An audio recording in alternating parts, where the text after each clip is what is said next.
வணக்கம். இன்னைக்கு 63 நாயன்மார்கள் வரிசையில ஆம், வாயிலா நாயனார் அப்படிங்கிற ஒருத்தரை பத்தி பார்க்க போறோம். வாயிலார் நாயனார். அதாவது ஏன் இவருக்கு இந்த பேருனாக்க, அவர் எதுவுமே பேசாமலே மனசுக்குள்ள இறைவனை வச்சிட்டு மானசீகமாகவே வழிபாடு செய்தவர்.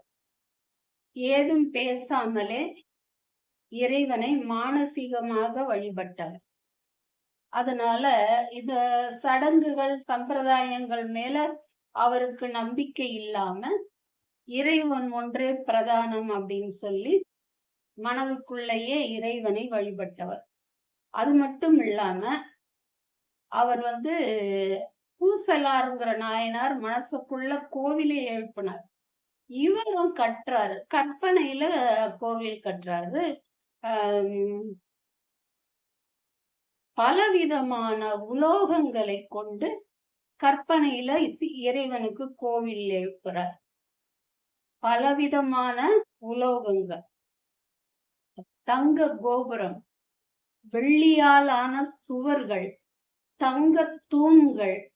இது மட்டும் இல்லாம இந்த கற்கள் எல்லாம் பதிச்சும் அழகு செய்யறார். அந்த கோவில நவரத்தின கற்களை பதிச்சு கோவில் எழுப்புறார். வைரங்களாலும் வைரங்கள் பதிக்கிறாரு, கண்ணாடியாலையும் அலங்கரிக்கிறாரு. இப்ப என்னன்னா வைரமும் கண்ணாடியும் பிரதிபலிக்கிற அந்த வெளிச்சத்துல கோவில் அவ்வளவு அழகா மின்னு பளிச்சிடு. இப்படி தன்னுடைய கற்பனையிலேயே கோவில் எழுப்பினவர்.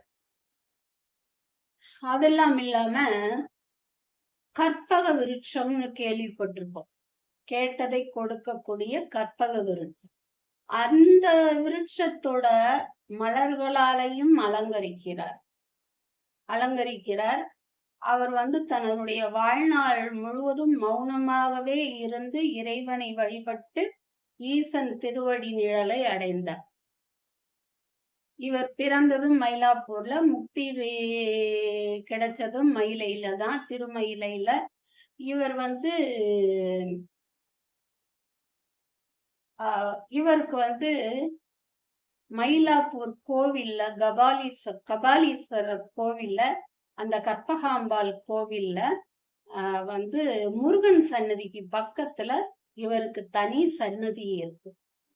அத பாக்குறவங்க, கோவிலுக்கு போறவங்க மறக்காம அவரையும் பார்த்து வணங்கிட்டு வாங்க.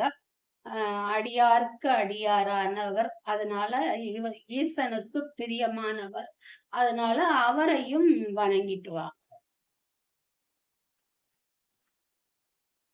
இப்போ இன்னொரு நாயனாரை பற்றியும் பார்க்கலாம். சின்னதுதான், சக்தி நாயனாருங்கிறது இவருடைய பெயர்.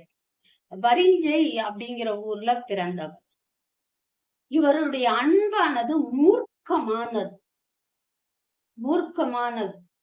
ஆனா அவர் இறைவனை இகழ்ந்து பேசுவதை தவிர வேறு மூர்க்கமான செயல் ஏதும் இருக்காது அப்படிங்கிற ஒரு நம்பிக்கை உள்ளவர்.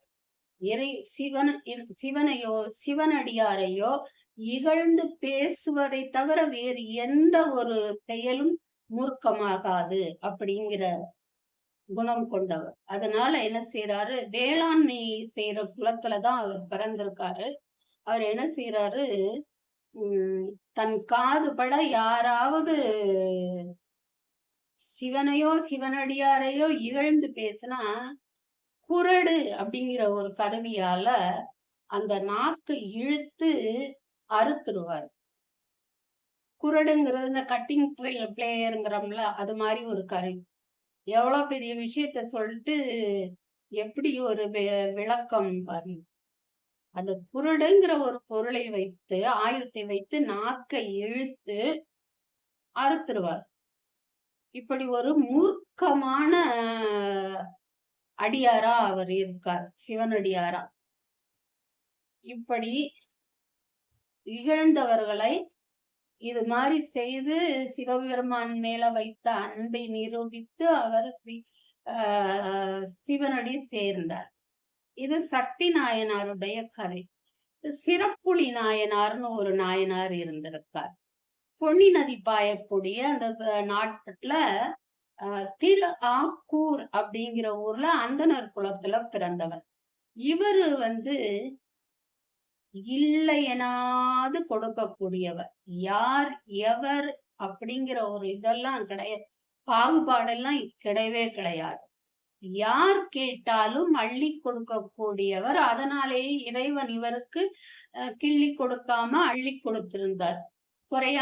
குறையாத செல்வம் தந்திருந்தார். யார் கேட்டாலும் அதுதான் அவருடைய. எந்த பாகுபாடும் இல்லாம இந்த சிறப்புலி நாயனார் தன்னிடம் கேட்பவர்களுக்கும் கோவில்களுக்கும் சிவனடியார்களுக்கும் இல்லையெனாது அள்ளி கொடுத்தே தன் வாழ்நாளை கழித்து சிவ தொண்டில ஈடுபட்டு இறுதியா சிவனடி சேர்றார். இது சிறப்புலி நாயனாருடைய கதை. மயிலாப்பூர்ல பிறந்த வாயிலார் நாயனார், வரிஞ்சைன்ற ஊர்ல பிறந்த சக்தி நாயனார், திருஆக்கூர்ல பிறந்த சிறப்புலி நாயனார். இந்த 3 பேருடைய புராணத்தையும் நம்ம இப்ப பார்த்தோம். இது நான் சொன்ன விதம் உங்களுக்கு பிடிச்சிருந்துச்சுன்னா நாளைய பதிவையும் பாருங்க. இன்றைய பதிவை பார்த்ததுக்கு உங்களுக்கு நன்றியும் வணக்கம்.